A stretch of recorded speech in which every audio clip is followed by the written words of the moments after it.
if I had to pick a few common interview mistakes, number one is not doing your research.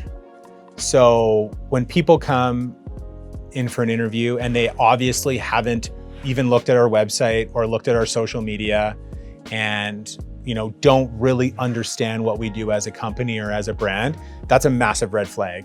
Because at a base level, spending 20 or 30 minutes preparing for an interview shouldn't be a huge deal. I think another one of the big kind of mistakes that people make when they interview is not being able to talk about their failures, because it provides them a platform to talk about what they learned and how they adapted and how they grew from it.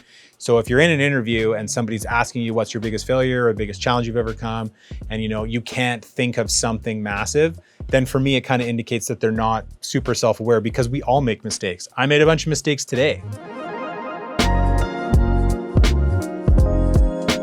I think another one that people often, might not consider is like their communication style. And interviews can be difficult, right? Because you're nervous, you're meeting a stranger for the first time, the stakes are high, you're being evaluated.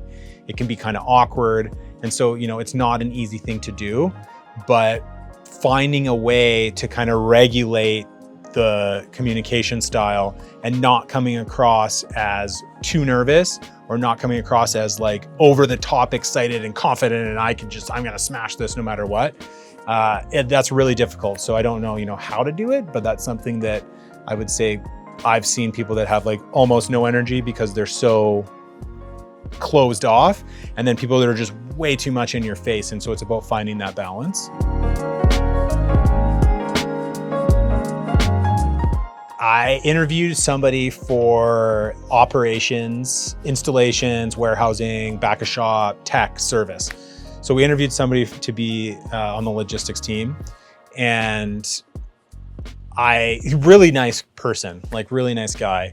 And I just remember about like 8-10 minutes in, he started sharing his conspiracy theories about how the world was like ran by the corporate elite lizard people, whole thing. I think it all started from, we were talking about the different brands and the different products that we carry. And I was like, yeah, we carry all the big brands. One of the biggest ones in the world, Hunter Douglas, that's probably the one you're familiar with. They're one of the big multinationals. And it just sent him off on this spiral of like, yeah, the world's run by these giant billionaire hedge funds that are controlled by a group of like 8 people that are lizards from Mars. And I just had to sit there like shaking my head. Oh yeah, the whole time. And like to the point where my general manager and I were interviewing this person, and she's like texting me like 911, what do we do? Also, just, I think nothing against them, obviously, but I think again, just like in preparation for an interview, you kind of have to tailor your presentation and communication style to the role. And so I also had a gentleman that showed up here in like a full 3-piece suit with a tie.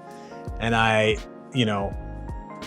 guess that's putting your best foot forward. But for me, it was just like not understanding the role or like the company that you're potentially going to work for. So that was also kind of weird.